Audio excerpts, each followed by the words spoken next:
ನಮ್ಮಪ್ಪ ನಾವು ಕೂಡಿ ನಮ್ಮ ಮನೆ ಮುಂದಿರೋ ಗಾಡಿಗೆ ಹತ್ತಿ ತುಂಬಿವಿ ನೋಡೋಣ ಬಾ. ಒಟ್ಟು 14 ಚೀಲ ಅವ ನೋಡ್ರಿ. ಟಾಟಾ ಎಸಿ ನಮ್ಮ ಹಳೆಯಂದಿದ್ದು ಕರೆಸಿ ತುಂಬಿವಿ ನೋಡೋಣ ಮುಂದೆ. ನಮ್ಮ ಹಳೆಯನ ಗಾಡಿಯಾಗ ನೋಡ್ರಿ ಸಾಂಗ್ ಕೇಳ್ರಿ ಹೆಂಗೆ ಒಂದಿ ಜಾನಪದ ಒಂದು ಬಲಿ.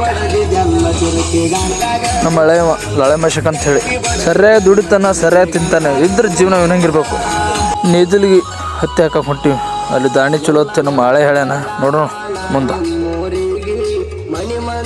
ನಮ್ಮ ಹತ್ತಿ ಓನರ್ ಇವರೇ ನಮ್ಮಪ್ಪ ನೋಡ್ರಿ.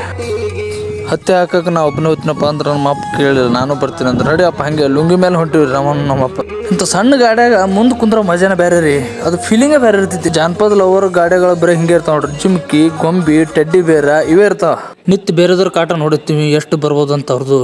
ಆದರೂ ಒಂದೊಂದು ಚೀಲ ಅವರು 60-65 kg ಬರ್ತಿದ್ದು. ನಮ್ಮ ಚೀಲ ಎಷ್ಟು ಬರ್ತಾವೆ ಗೊತ್ತಿಲ್ಲ. ನಮ್ಮ ಗಾಡಿದು ಪಾಳೆ ಬತ್ತು ಹತ್ತಿ ಹರಿಲಾತ್ರ ಅವರು ಚೀಲ ಹರಿದೆಲ್ಲ ಅದ್ರ ನೋಡ್ತಾರೆ ಎಷ್ಟು ಚಲೋ ಐತೆ ಹತ್ತಿ ಆ ಥರ ರೇಟ್ ಫಿಕ್ಸ್ ಮಾಡ್ತಾರೆ. 7500 ಅಂತಾರೆ, 7400 ಅಂತಾರೆ. ಚಲೋ ಹತ್ತಿತ್ತಂದ್ರೆ ನಮ್ಮದು 7300 ಹೋಗ್ತೈತಿ. ನೋಡ್ಬೇಕು ಮಾಲಕ ಒಂದು ರೇಟ್ ಫಿಕ್ಸ್ ಮಾಡ್ತೀನಿ ಅಂತ ಅಂದಾನ. ನೋಡೋಣ ತೊಗೊಂಡು ಹೋಗ್ತಾರೆ ಇವರು.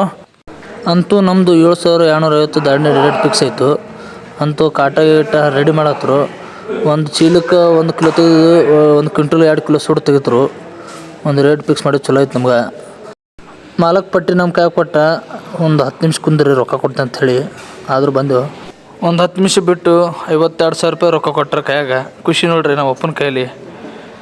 ವರ್ಷ ಪೂರ್ತಿ ದುಡಿಯೋದಕ್ಕೆ ಅವ್ರಿಗೆ ಕನೆಕ್ಷನ್ ನೋಡ್ರಿ ಆ ಖುಷಿ ಎಷ್ಟು